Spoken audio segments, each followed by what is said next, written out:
Hello ratbags, it's Jade. Welcome to a Conan Exiles tips video. Today I'm going to be giving you everything that Conan Exiles doesn't tell you. It's basically a collection of top tips that I may have left out from my first video and some others that you guys have been asking me about in the comments. The YouTube has absolutely blown up with my Conan contents. Thank you so much for the support. Keep liking the videos, it really helps out. I'm going to be using a mixture of PC, Xbox and PS4 in this video, and I will be mostly cheating, but I just want to show you lots and lots of quick little tiny things that you might not realise. So let's kick off. Let me show you everything that Conan Exiles doesn't say. Apparently, lots of you guys really want to see some boobies and some dicks flying around. There is no full nudity in regions that have ESRB. It's only in the regions that have PEGI as their ratings board. You wouldn't believe how many comments I've seen from subscribers asking me, why is there no option for full nudity? Some countries do have it, some countries don't. If you have ERSB as your clarification system, you will not be able to see all the boobies and dicks. I left it out of my beginner's guide, but there is in fact sandstorms. Now these guys actually kill you quite a bit, so you need to make sure you're in a building, but it doesn't have to even be a full building. In fact, you can get protection just from the cliff sides. Basically, whenever one of these storms is about to roll in, it will come over certain parts of the map. It doesn't come over the whole map. It generally goes on a grid path going past certain areas. So if you do happen to be under the full force of it, go and find yourself a little bit of cover. Put one foundation, one wall and one ceiling tile, and that should just be about enough. Or find a cliff side and you should be able to get enough protection from that. It drains your water, it drains your stamina, and it will start causing you to lose health as well. You should see a little symbol, a house sign on the left hand side. When it's completely white, that means you're protected. Some protection is better than nothing. Obviously being in your base is the best way to be protected. You can climb in Conan Exiles. Again, another one I've probably left out, assuming everyone knew. Your stamina affects how much you can climb, but pretty much you can clamber up any cliffside, any tree that you want, any building. There are certain limitations. In PvP, you have ways to stop people from climbing all over your base. You've got special build pieces, and there's things like tar, being able to throw oil at other players coming up against you. So go and test how much you can climb. Boosting your stats and getting certain pieces of armor will also help you while you're climbing. How do you invite people to your clan? You have to actually make your clan first, then go up to someone directly in front of them and hold the square button. It will give you the option to invite them to the clan, and then they can proceed to enter it. Don't worry if you've already set up two separate clans. The other person won't lose his items. Even though it says he will leave the clan, once he joins you, he will still be able to go back to his building and interact with all his items. I apologise for assuming gender. Yes, I'm a douchebag YouTuber. The holding square button also works for destroying build pieces. Yes, it's that simple. Go and aim at whatever build piece you want to get rid of, hold the square button, and it will give you the option to demolish it.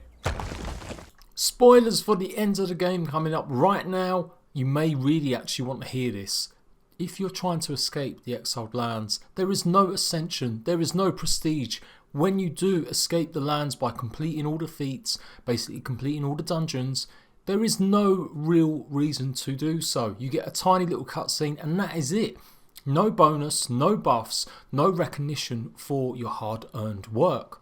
When you explore in certain areas in the exiled lands, you will gain corruption. Now this corruption was meant to lead to a sorcery or a mage system where you could basically have lots more magical powers and magical options. This has never been implemented fully in the game, and hopefully one day we will get more of this stuff in here. For the moment, really, the only magical items you do have are the orbs that give status effects, obviously like explosives.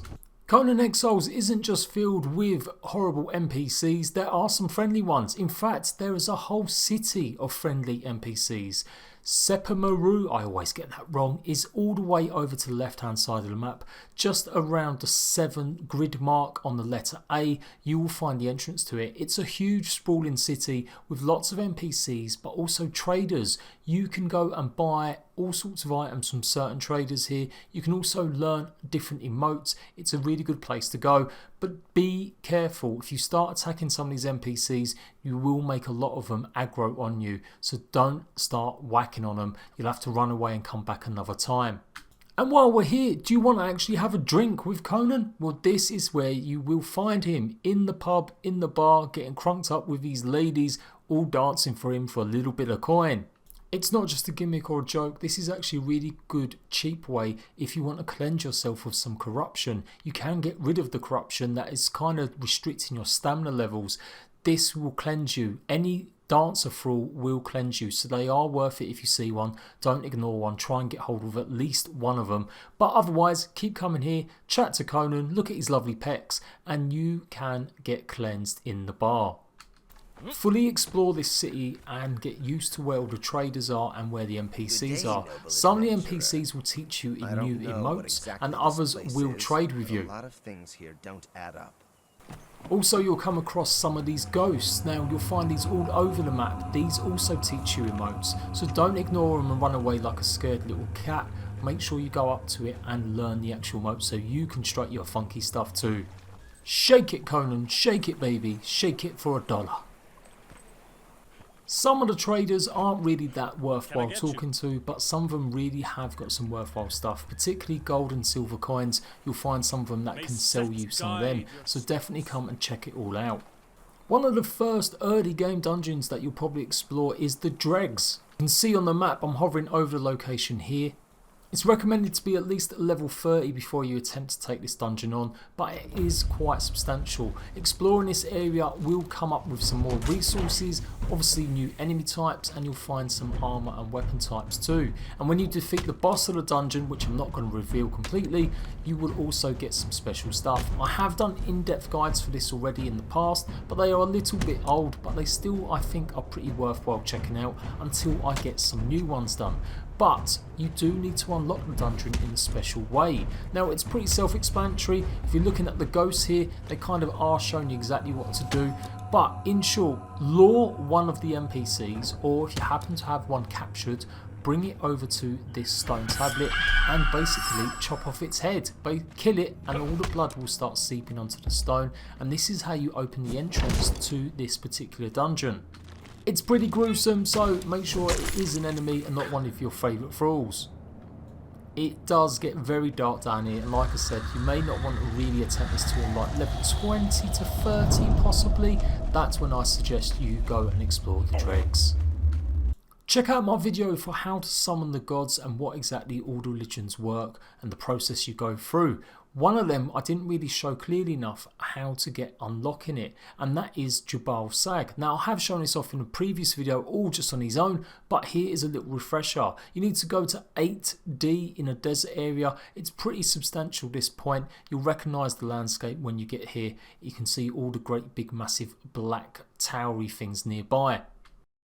You'll see a werewolf just hanging around town. This is one of the children of Jabar Psychic. He is going to teach you the religion, and you'll also be able to go and visit the Midnight Grove. Once you give him 5 feral flesh, he's going to give you the Midnight Potion, which teleports you to the Midnight Grove dungeon.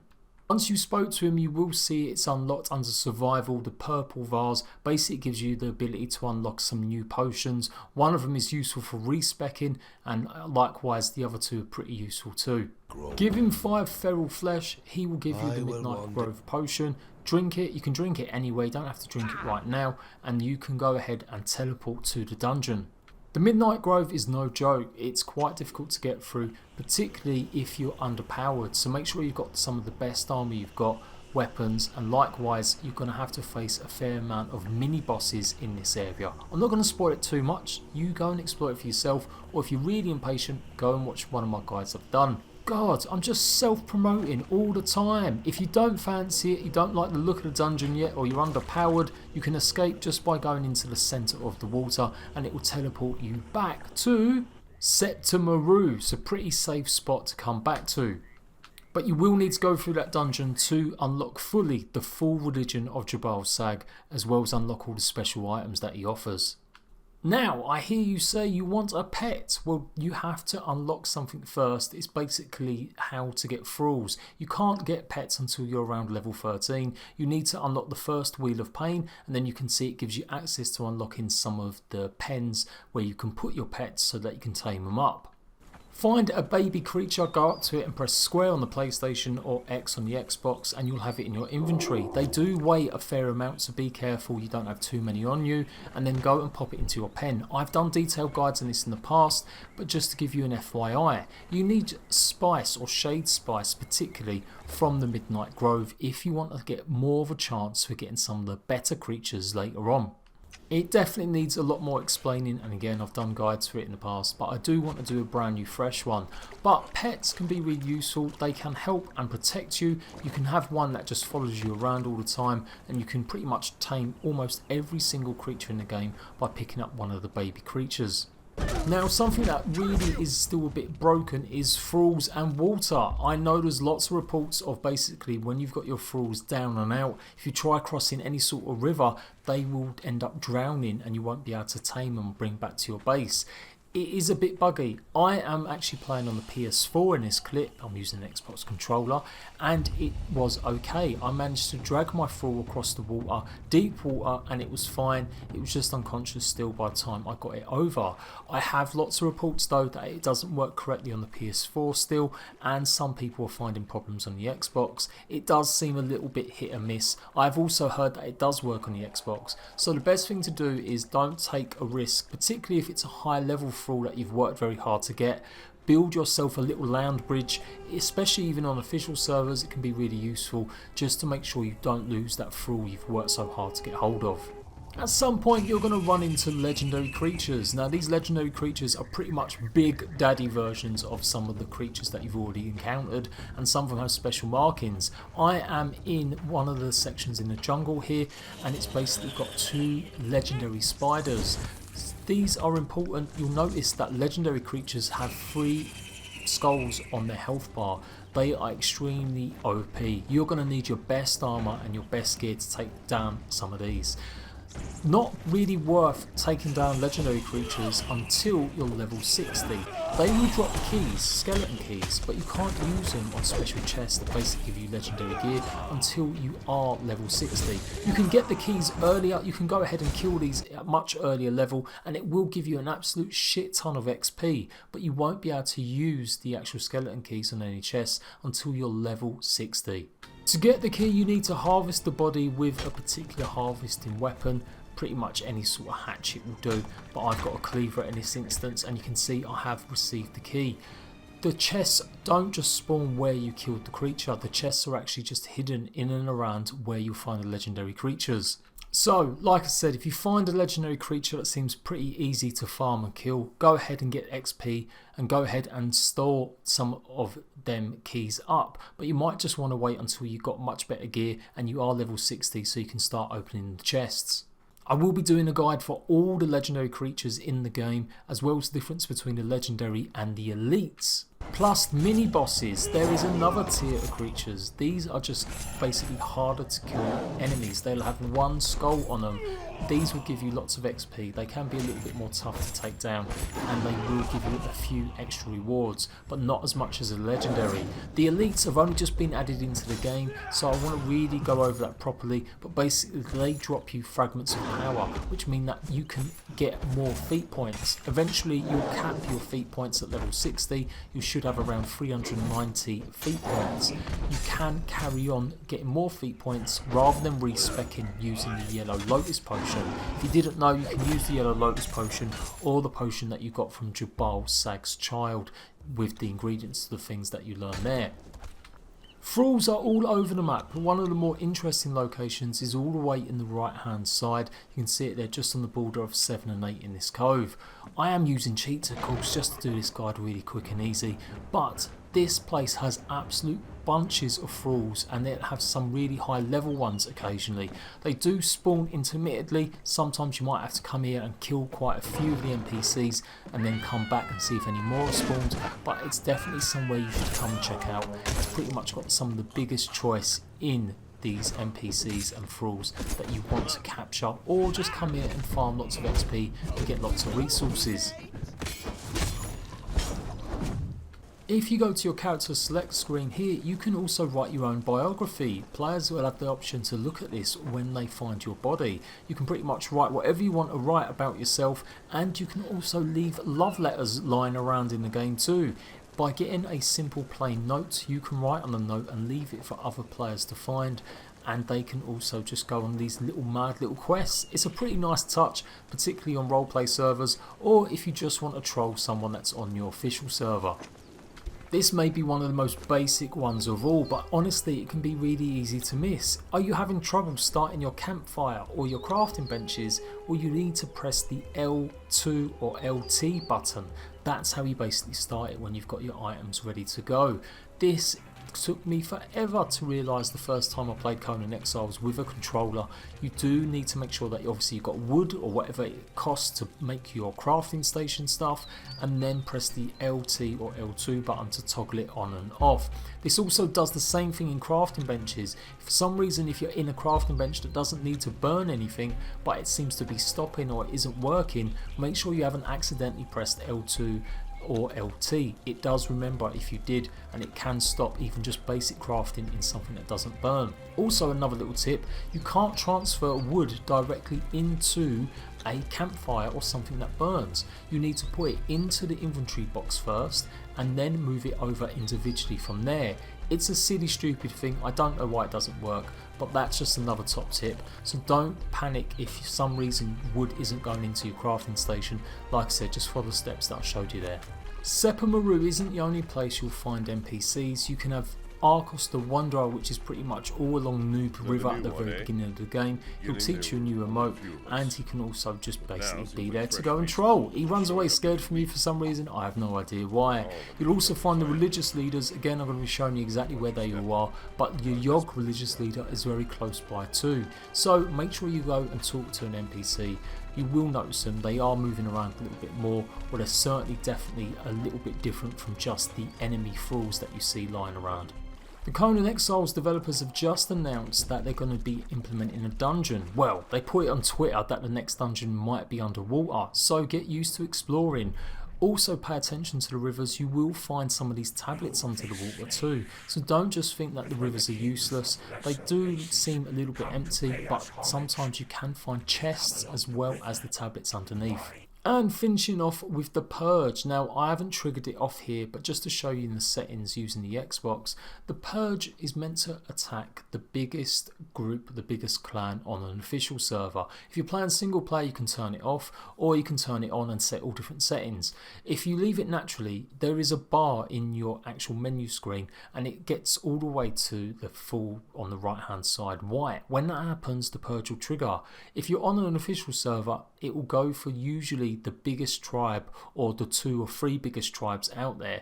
It can be a bit random. They've mucked around and toyed around with it for a while. It's been something that's been broken for a long time, and I still think it's a little bit broken now. But basically, waves of enemies are going to spawn and start attacking your base. So think about how to defend your base, setting up defenses properly. And if you're playing on single player, maybe see if you can trigger it by messing around with the settings just to get a feel for how it all works. But like I said, don't panic too much if you're on an official server. It can go and attack any of the random ones. Depending on where you are on the map, you'll get different enemies attacking you, and you can get thralls that you can also take. Tier 4 thralls often spawn when you're part of the Purge attack, so these are good opportunities to get some really high level thralls. High level thralls, particularly tier 4, are always usually named, so if you do come across a character and it's about to attack you but it has a name, don't worry, an NPC hasn't gone mad, it is a tier 4 thrall. Club it and make sure you try and capture it onto a wheel of pain. And there you go, that is more tips, more things hopefully you might not have realised, because Conan doesn't do a very good job of telling you, as well as some spoilers and some little top tips from me. I hope that's beneficial. Go and check out all my other guides, I've got you covered. I'm going to be showing you a lot more. I'm going to be playing it on my official PS4 server that I've got right now. If you want to come and join, it is a Patreon only or Twitch sub only or even a YouTube member only. That's how you can get access to it, as these servers cost me a fair bit of money. But if I get enough interest, I would love to set up a proper open PvP server. So make sure you're liking this video if it's helped, and I'll see you ratbags for another Conan Exiles video very soon. Bye bye.